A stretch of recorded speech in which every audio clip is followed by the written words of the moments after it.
Santo Tomás de Aquino. Suma de Teología. Tomo primero. Cuestión 63. Sobre la maldad de los ángeles, la culpa. Ahora hay que tratar lo referente a cómo los ángeles se hicieron malos. Primero, en cuanto al mal de culpa. Segundo, en cuanto al mal de pena. La cuestión referente al mal de culpa plantea y exige respuesta a 9 problemas. 1. En el ángel, ¿puede o no puede haber mal de culpa? 2. ¿Qué tipos de pecados puede haber en ellos? 3. ¿Qué es aquello por lo que, apeteciéndolo, el ángel pecó? 4. Supuesto que se hicieran malos por algún pecado cometido por la propia voluntad, ¿pudieron o no pudieron algunos ser malos naturalmente? 5. Supuesto que no, ¿pudo o no pudo algún ángel en el mismo momento de su creación ser malo por algún acto de su propia voluntad? 6. Supuesto que no, ¿transcurrió o no transcurrió algún tiempo entre su creación y su caída? 7. El superior entre los que cayeron, ¿fue o no fue absolutamente el primero entre todos los ángeles? 8. El pecado del primer ángel, ¿fue o no fue causa del pecado de los demás? 9. Los que cayeron, ¿son o no son tantos como los que permanecieron? Artículo 1. En los ángeles, ¿puede o no puede haber mal de culpa? Objeciones por las que parece que en los ángeles no puede haber mal de culpa. Como se dice en noveno de Metafísica, solo puede haber mal en los seres que están en potencia, pues el sujeto de la privación es el ser que está en potencia. Pero como los ángeles son formas subsistentes, en su ser no hay potencia. Por lo tanto, en ellos no puede haber mal. Más aún, los ángeles son más dignos que los cuerpos celestes. Pero en estos, como dicen los filósofos, no cabe el mal. Por lo tanto, tampoco en los ángeles. Todavía más, lo que es natural, siempre se conserva. Pero en los ángeles es natural que se muevan con movimiento de amor a Dios. Por lo tanto, no pueden perderlo, pero amando a Dios no pecan. Por lo tanto, los ángeles no pueden pecar. Por último, el apetito no tiende más que a lo bueno o a lo que parece bueno, pero es imposible que para los ángeles haya un bien aparente que no sea verdadero bien, porque en ellos no cabe error alguno, o por lo menos, no puede preceder a la culpa. Por lo tanto, los ángeles no pueden apetecer sino lo que es realmente bueno, pero por apetecer lo realmente bueno nadie peca. Por lo tanto, el ángel, apeteciendo, no peca. En cambio está lo que se dice en Job 4:18. En sus ángeles halló maldad. Solución. Hay que decir, tanto el ángel como cualquier otra criatura racional, si solo se considera su naturaleza, puede pecar. Si hay alguno que no pueda pecar, se debe a un don de la gracia y no a la condición natural. El porqué de esto radica en que pecar, trátese del pecado de naturaleza, de profesión o de conducta, consiste en que el acto se desvía de la rectitud que debe tener. El único acto que no puede desviarse de la debida rectitud es aquel cuya regla es la virtud de quien obra. Así, si la mano del artesano fuese la regla de cortar la madera, siempre la cortaría como se debe. Pero si la rectitud del corte está sujeta a otra regla, a veces cortará derecho, y, otras, torcido. Solo la voluntad de Dios es la regla de sus propias acciones, porque no está ordenada a otro fin superior. En cambio, toda voluntad de cualquier criatura no obra rectamente a no ser que esté regulada por la voluntad divina a la que pertenece el último fin. De aquí que toda voluntad del inferior deba ser regulada por la del superior, como la del soldado por la del jefe del ejército. Por lo tanto, solo la voluntad divina está exenta de pecado, y, en cambio, en toda voluntad de la criatura puede haber pecado por su condición natural. Respuesta a las objeciones. A la primera hay que decir, en los ángeles no hay potencia para el ser natural. Sin embargo, en su parte intelectiva sí la tienen para optar por esto o aquello. En cuanto a esto, en ellos puede haber mal. A la segunda hay que decir, los cuerpos celestes no tienen más operaciones que las naturales. Por lo tanto, así como en su naturaleza no puede haber mal ni corrupción, tampoco en su acto natural cabe el mal de insubordinación. En cambio, los ángeles, por encima de su acción natural, tienen la del libre albedrío, y, por eso, en ellos puede haber mal. A la tercera hay que decir, en el ángel es natural que se vuelva con movimiento de amor natural a Dios, como principio del ser natural, pero que se vuelva a Dios en cuanto objeto de la bienaventuranza sobrenatural, le viene del amor gratuito, del cual pudo prescindir pecando. A la cuarta hay que decir, en el acto del libre albedrío puede haber pecado de dos maneras. Una, porque elija lo malo. Ejemplo,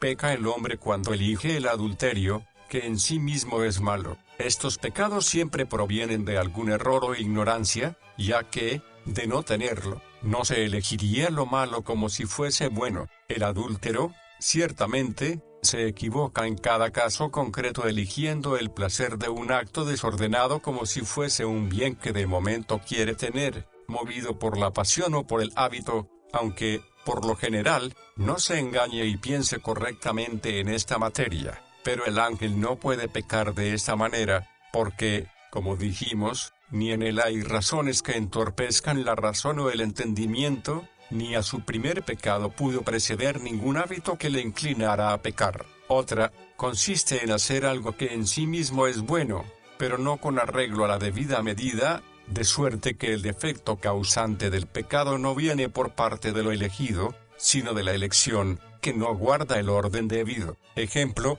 ¿quién determina orar desentendiéndose de lo prescrito por la Iglesia? Estos pecados no presuponen ignorancia, sino solamente falta de consideración de aquello que debe ser tenido presente. Así es como pecaron los ángeles, los cuales, por el libre albedrío, se inclinaron al propio bien sin someterse a la regla de la voluntad divina. Artículo 2.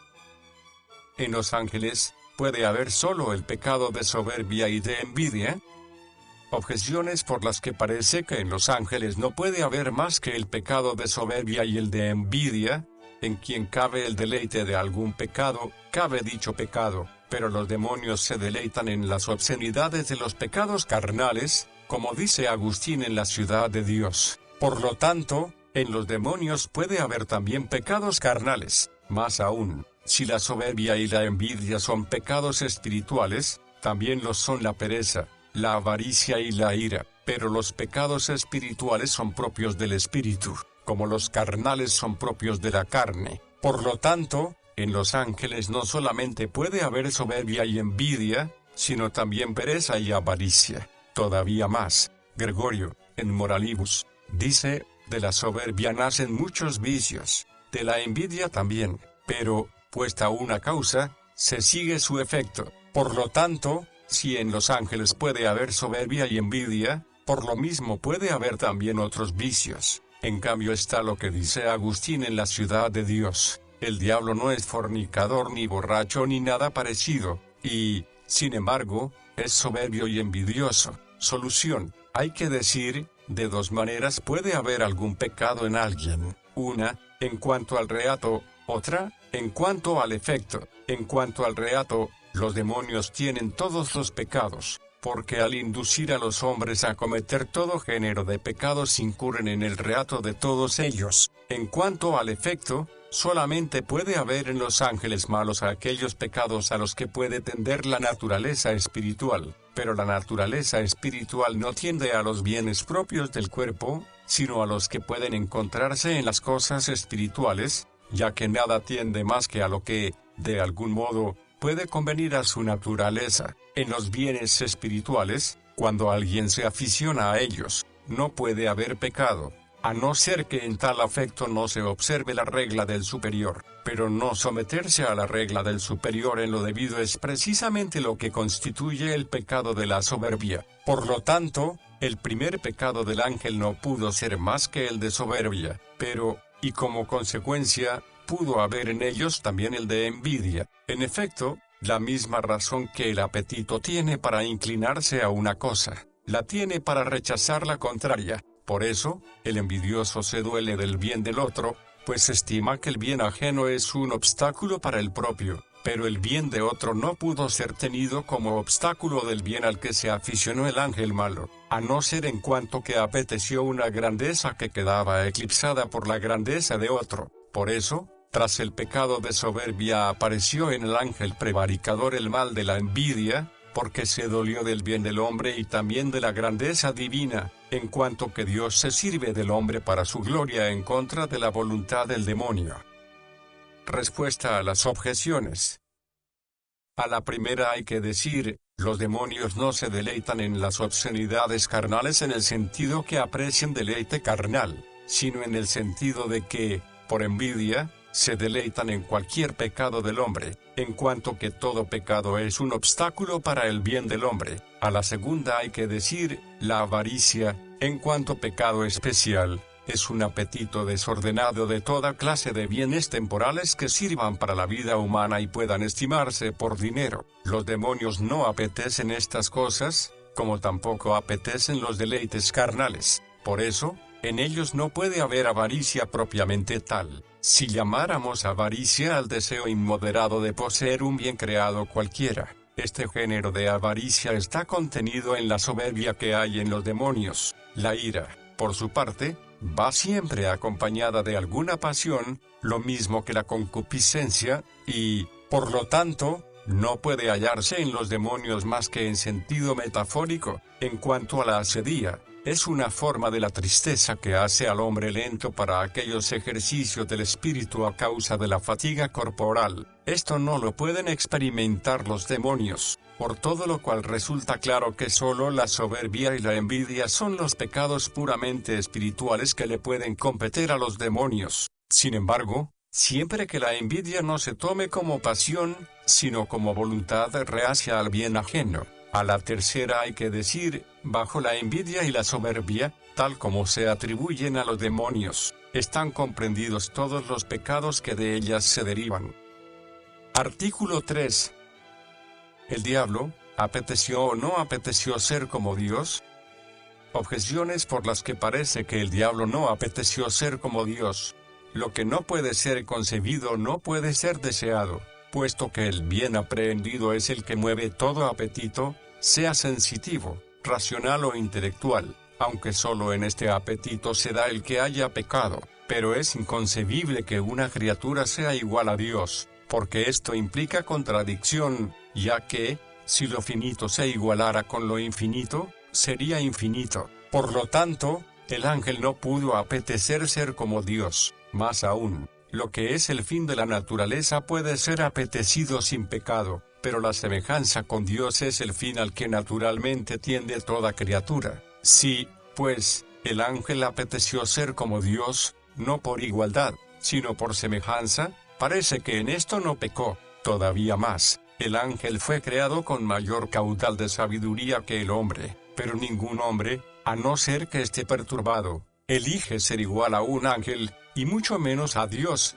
porque la elección solamente recae sobre aquellas cosas posibles acerca de las que cabe deliberación. Por lo tanto, mucho menos pecó el ángel apeteciendo ser igual a Dios. En cambio está lo que dice Isaías 14, 13 y 14 de la persona del diablo: subiré al cielo y seré semejante al Altísimo. Y Agustín, en el libro de Quaestionibus dice, inflamado de orgullo, quiso ser llamado Dios. Solución: hay que decir, sin duda, el ángel pecó apeteciendo ser como Dios, pero esto puede entenderse de dos maneras, como equiparación o como semejanza. Del primer modo no pudo apetecer ser igual a Dios, porque, por conocimiento natural, sabía que esto es imposible, y, además, porque a su primer acto pecaminoso no precedió en él ningún hábito ni pasión que entorpeciese su capacidad cognoscitiva, de forma que errase en aquel caso concreto eligiendo lo imposible, como a veces nos ocurre a nosotros, y aun cuando esto fuera posible,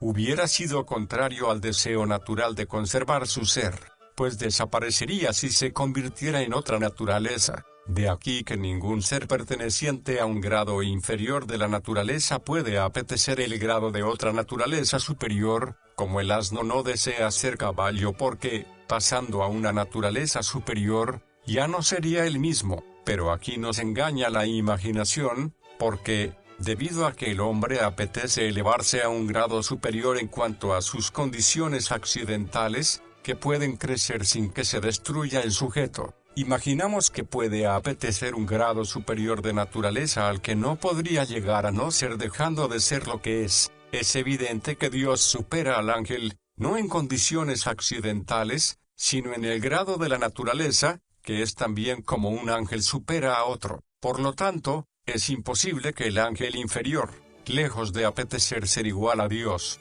apetezca ni tan siquiera ser igual al ángel superior. Apetecer ser como Dios por semejanza se puede entender también de dos maneras. La primera, en cuanto a aquello en que es capaz una criatura de asemejarse a Dios. Quien así apetece ser semejante a Dios no peca, con tal que aspire a la semejanza con Dios según el orden debido, esto es, a recibirla de Dios, pero peca si aspira a ello exigiéndola en nombre de la justicia, como si fuera debida a su esfuerzo y no a la acción de Dios. La segunda, si alguien apeteciera ser semejante a Dios en lo que no es apto para asemejarse a Dios, como, por ejemplo, el que apeteciera crear el cielo y la tierra, cosa que solo pertenece a Dios, pues en este apetito hay pecado. De esta manera es como el diablo apeteció ser como Dios, y no porque apeteciera ser semejante a Dios en cuanto a no estar sometido absolutamente a nadie, porque,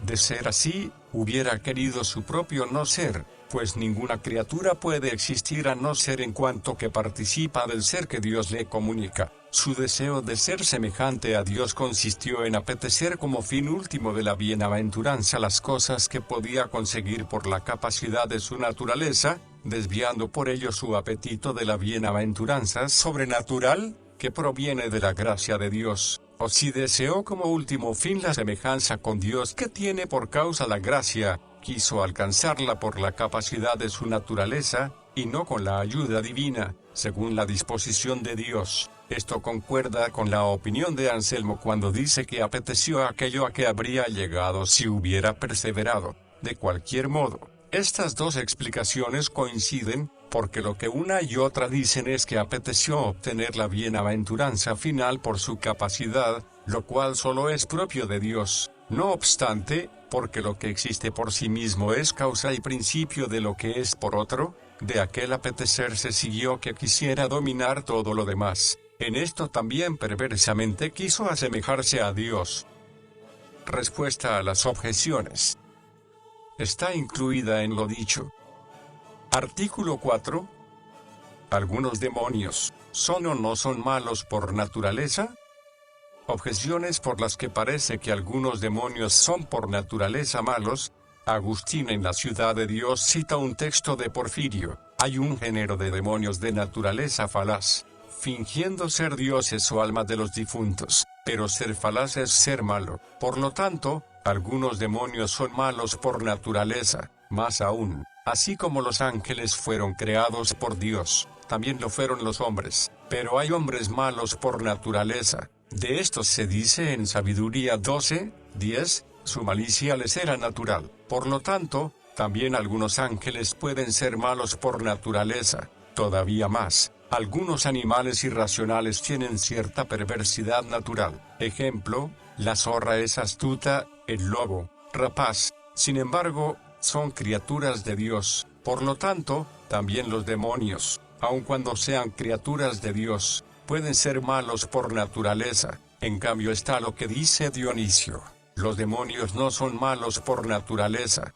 Solución: hay que decir, todo lo que existe, por el simple hecho de existir, tiende naturalmente a algún bien, ya que procede de un principio bueno. El efecto se reduce a su principio. Sin embargo, es posible que a los bienes particulares se una algún mal, como al fuego se le une el mal de consumir lo que toca, pero el bien universal no puede llevar anexo ningún mal. Por lo tanto, si hay algún ser cuya naturaleza está ordenada a un bien particular, por naturaleza puede tender a un mal, pero no en cuanto mal, sino accidentalmente, esto es, en cuanto que está unido a un bien. Pero si existe algo cuya naturaleza esté ordenada a algún bien bajo la razón de bien, por naturaleza nunca puede tender a algún mal. Es evidente que toda naturaleza intelectual está ordenada al bien universal que puede conocer y que es objeto de la voluntad. Por lo tanto, como los demonios son sustancias intelectuales, no pueden tener tendencia natural al mal.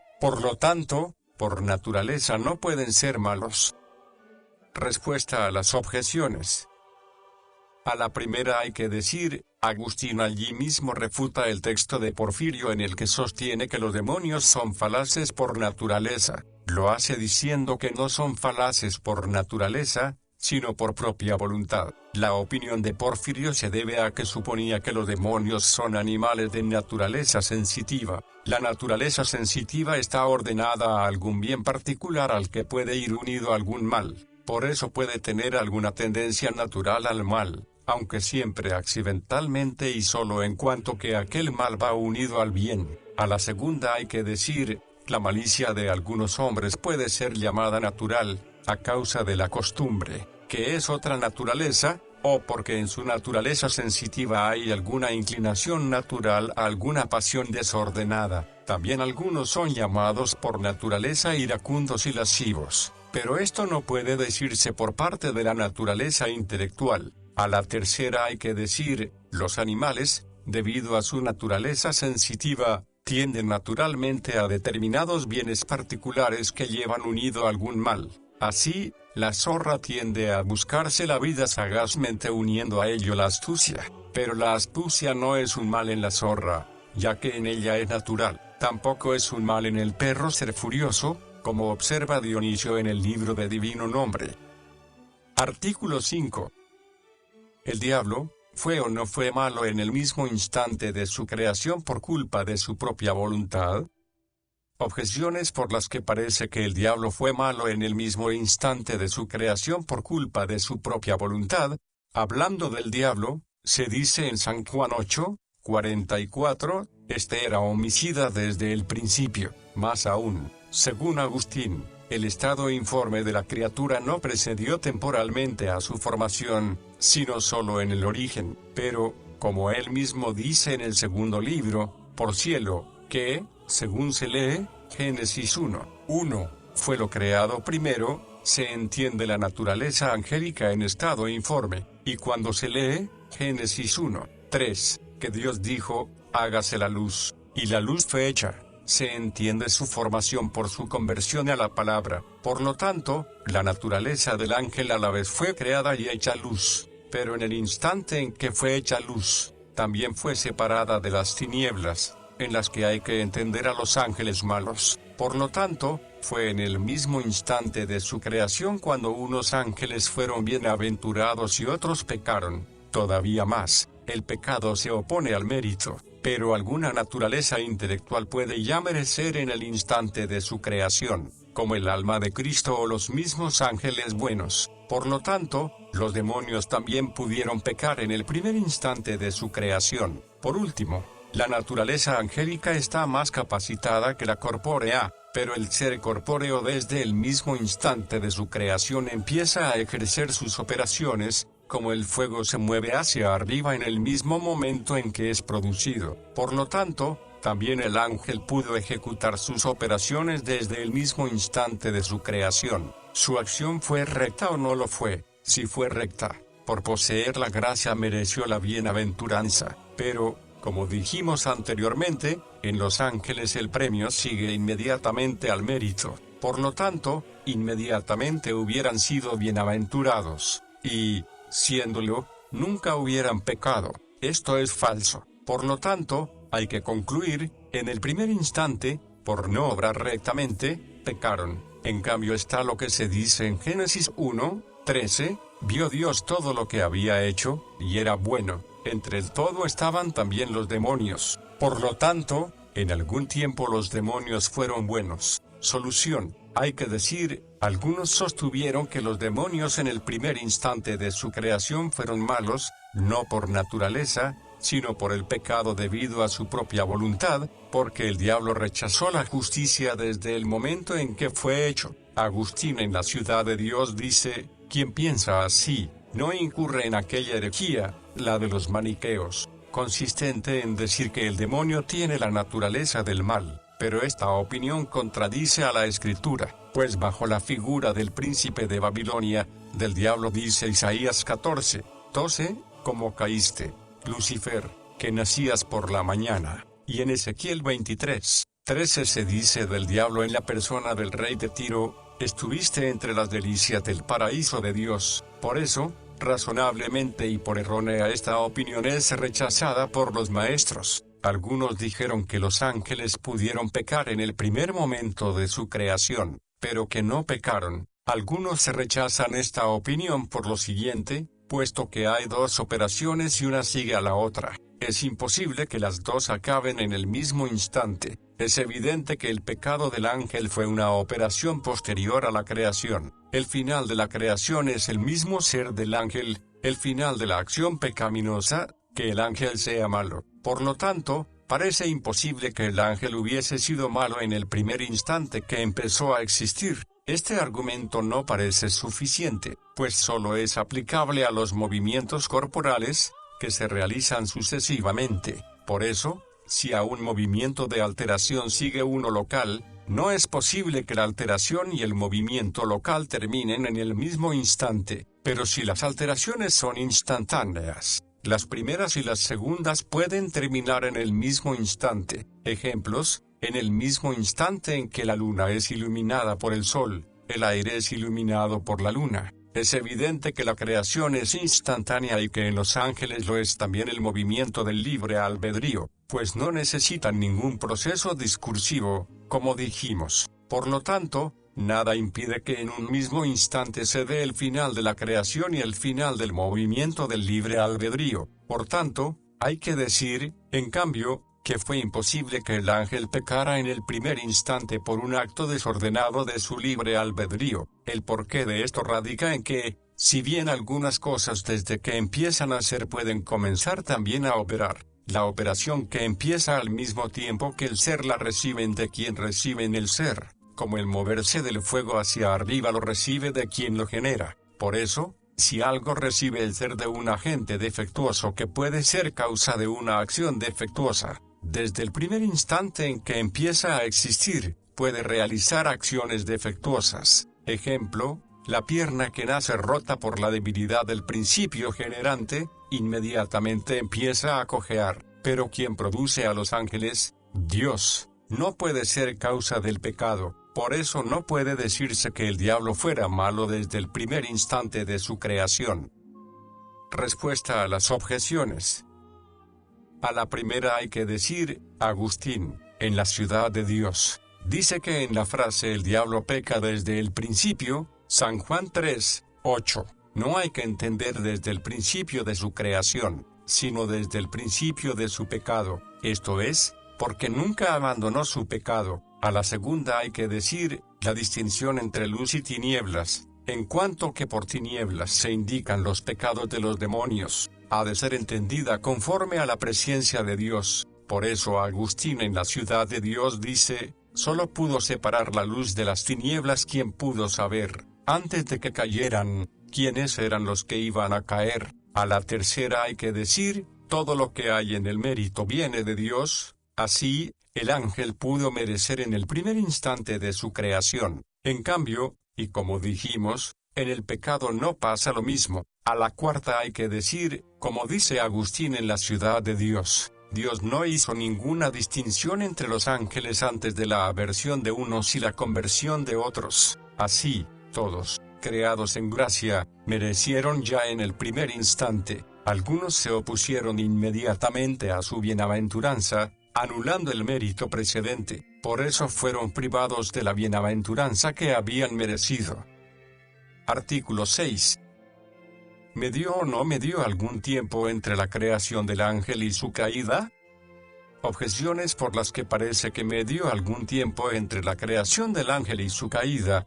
En Ezequiel 28, 14 al 15 se dice: anduviste rectamente en tus caminos desde el día en que fuiste concebido hasta el día en que fue encontrada en ti la iniquidad. Pero andar es un movimiento continuo que requiere algún tiempo. Por lo tanto, entre la creación y la caída del diablo transcurrió algún tiempo. Más aún, dice Orígenes, la antigua serpiente no anduvo inmediatamente sobre su pecho y su vientre. Aquí se significa el pecado. Por lo tanto, el diablo no pecó inmediatamente después del primer instante de su creación. Todavía más, poder pecar es común al hombre y al ángel, pero entre la creación del hombre y su pecado medió algún tiempo. Por lo tanto, y por lo mismo, medió también entre la formación del ángel y su pecado. Por último, el instante en que el ángel pecó fue distinto del momento en que fue creado, pero entre dos instantes cualesquiera hay un tiempo intermedio.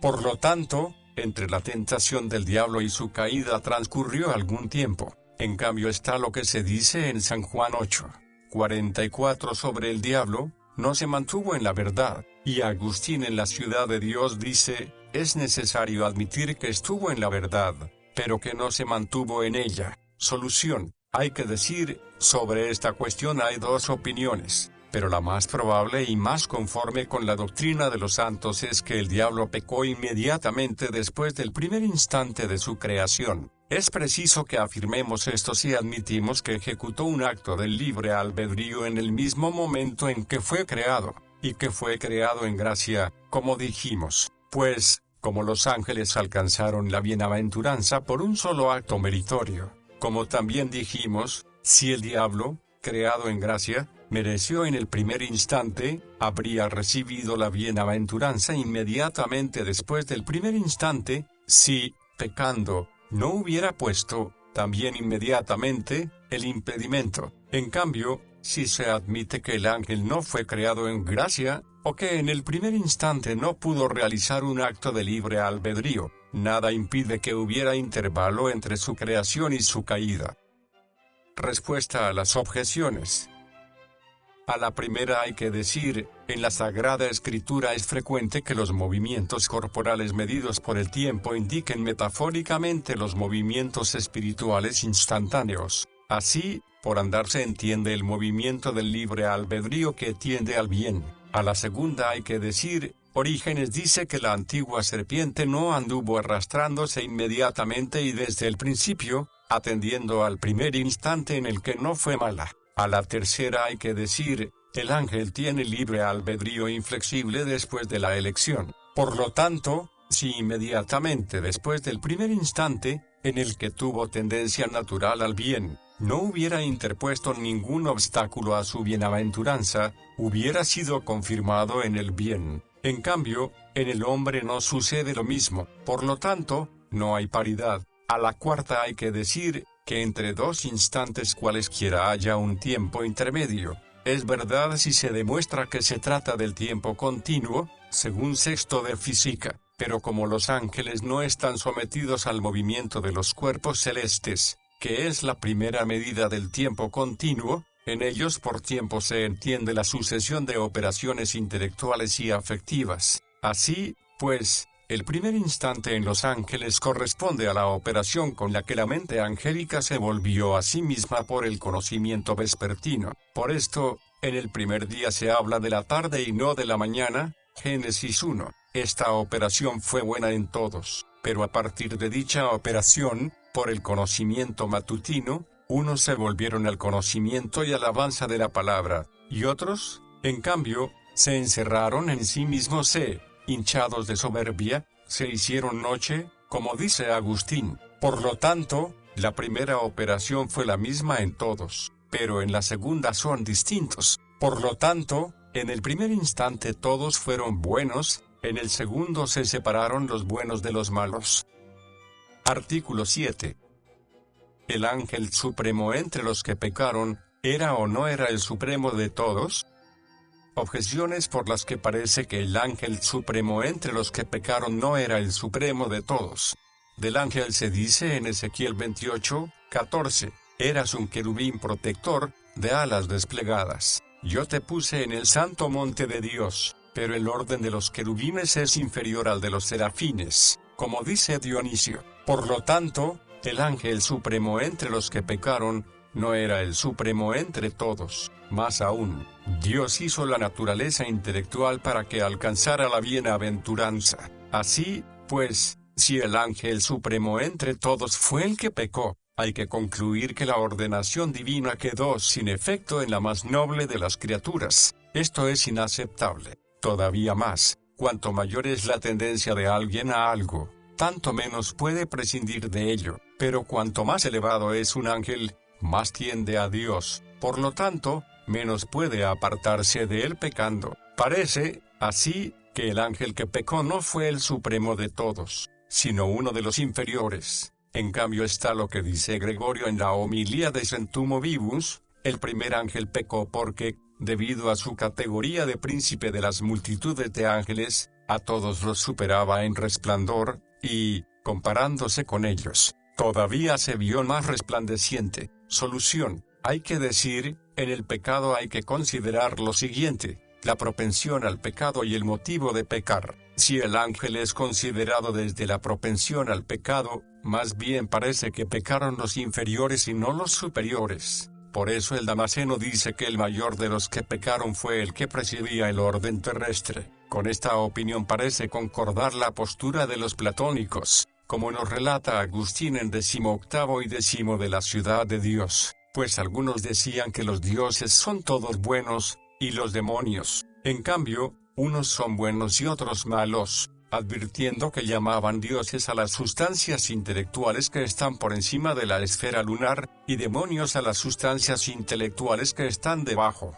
aunque superiores a los hombres en el orden de la naturaleza. No hay motivo para rechazar esta opinión como contraria a la fe, ya que Dios administra las criaturas corporales por medio de los ángeles, como dice Agustín en Tercero de Trinidad. Por lo tanto, nada impide decir que los ángeles inferiores están destinados, por disposición divina, a administrar los cuerpos superiores, y los supremos están destinados a asistir delante de Dios. Por eso el Damasceno dice que los que pecaron fueron los inferiores, aunque en aquel orden inferior algunos ángeles buenos se mantuvieron fieles. En cambio, si se considera el motivo de pecar, encontramos que es mayor en los superiores que en los inferiores. Hemos visto ya que el pecado de los demonios fue la soberbia, cuyo motivo es la grandeza, y que poseyeron en mayor grado los superiores que los inferiores. Por eso Gregorio dice que el que pecó fue el supremo entre todos. Esto parece lo más probable,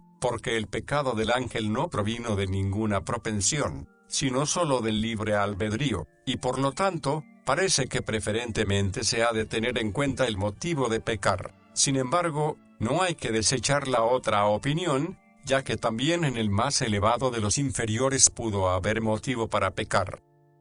Respuesta a las objeciones.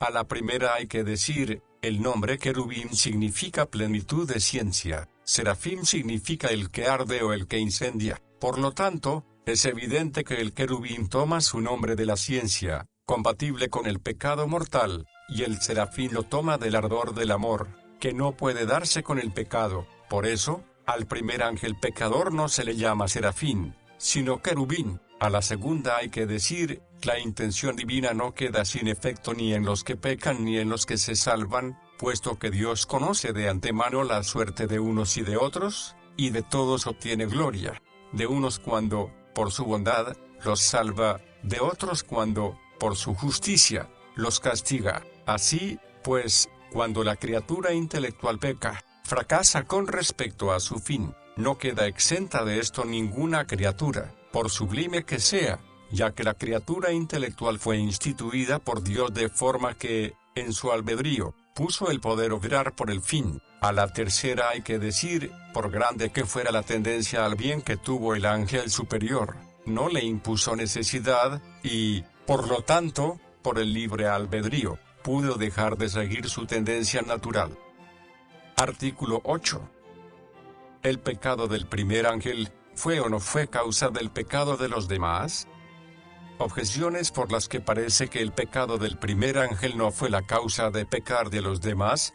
La causa es anterior al efecto, pero los ángeles pecaron todos a la vez, como dice el Damasceno. Por lo tanto, el pecado de uno no fue causa del pecado de los demás. Más aún, como dijimos, el primer pecado de los ángeles no pudo ser más que el de soberbia, pero la soberbia busca la grandeza, y la grandeza rechaza más someterse a un inferior que a un superior. Por lo tanto, no parece que los demonios hayan pecado por haberse querido someter a los ángeles superiores más que a Dios, pero la manera de que el pecado de un ángel haya sido la causa del pecado de los demás es que los hubiera inducido a que se le sometieran. Por lo tanto, no parece que el pecado del primer ángel haya sido la causa del pecado de los demás. Todavía más, mayor pecado es someterse a alguno en contra de Dios que, en contra de Dios, querer dominar en otro, ya que hay menos motivos para pecar. Así, pues, si el motivo de que el pecado del primer ángel sea la causa del pecado de los demás consiste en que los persuadió para que se sometieran a él,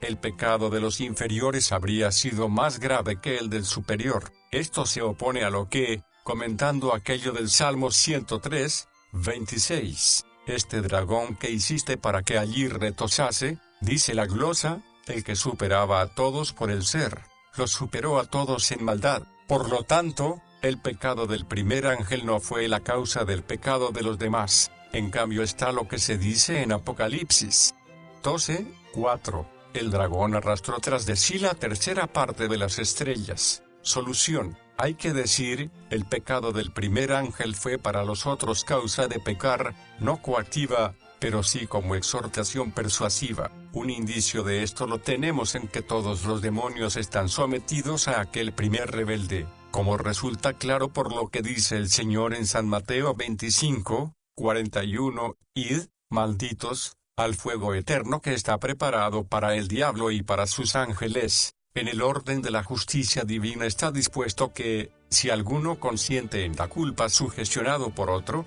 en castigo quede sometido a su poder. Dice segunda de Pedro 2, 19, cada cual es esclavo de quien le venció. Respuesta a las objeciones. A la primera hay que decir, aun cuando todos los ángeles pecaron a la vez, sin embargo, el pecado de uno pudo ser causa de que pecasen los demás. Esto es así porque el ángel no necesita tiempo para elegir, exhortar o consentir, como sucede en el hombre, que para elegir y consentir necesita deliberar, y para exhortar necesita hablar, y todo esto requiere tiempo. Más aún, en el mismo hombre sucede que, como todos saben, apenas concibe algo en el corazón, al momento empieza a hablar, y si cuando deja de hablar alguien comprende lo dicho, puede asentirlo. Esto es así sobre todo cuando se trata de los primeros principios, que, apenas oídos, son asentidos. Por lo tanto, suprimido el tiempo que en nosotros resulta necesario para hablar y deliberar, en el mismo instante en que el primer ángel expresó con lenguaje espiritual sus designios, fue posible que los otros los hicieran también propios. A la segunda hay que decir, en igualdad de circunstancias, el soberbio prefiere someterse a un superior más que a un inferior, pero si del inferior consigue alguna grandeza que no puede conseguir del superior,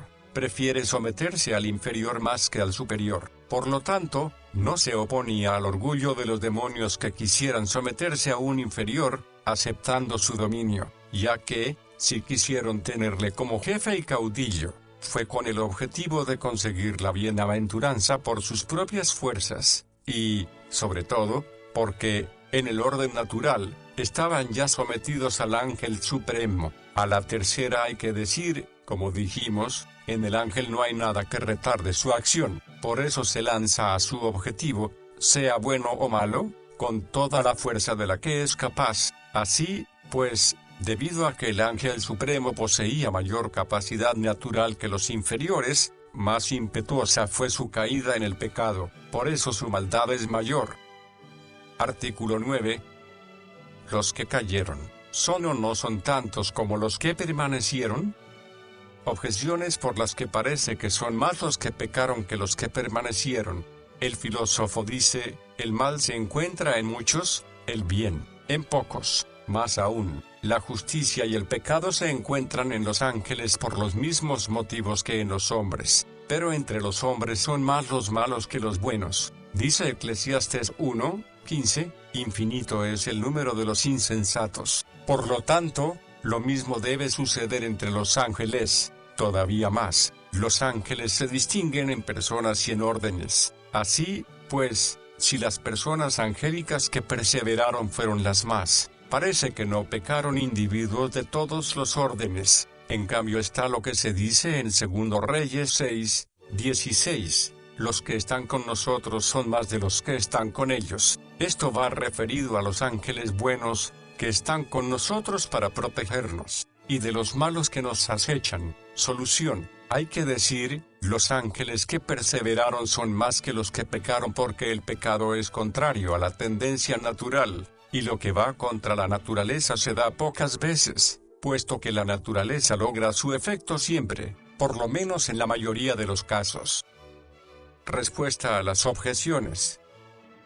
A la primera hay que decir, el filósofo se está refiriendo a los hombres, en los que el mal proviene de su búsqueda de bienes sensibles, que son los más conocidos, abandonando el bien de la razón, que pocos conocen, pero en los ángeles no hay más naturaleza que la intelectual, por lo tanto, no hay paridad. A la segunda hay que decir, está incluida en lo dicho. A la tercera hay que decir, para los que opinan que el diablo fue el mayor de los ángeles pertenecientes al orden inferior, no cabe duda que no cayeron ángeles de todos los órdenes, sino solamente del orden inferior. En cambio, quienes sostienen que el diablo superior pertenece al orden supremo, admiten la probabilidad de que cayeran de todos los órdenes, como también que, para suplir la pérdida de los ángeles, son elevados a todos los órdenes hombres de todas las clases, con lo cual se confirma más la libertad del libre albedrío, que puede tender al mal, cualquiera que sea la categoría de las criaturas. Sin embargo, en la Sagrada Escritura a los demonios no se les atribuyen los nombres de algunos órdenes, como el de serafines o tronos, porque estos nombres están tomados del ardor del amor y de la inhabitación de Dios, que no pueden darse junto con el pecado. En cambio, sí se les atribuyen los de querubines, potestades y principados, porque estos se toman de la ciencia y del poder, pudiendo ser comunes a los buenos y a los malos.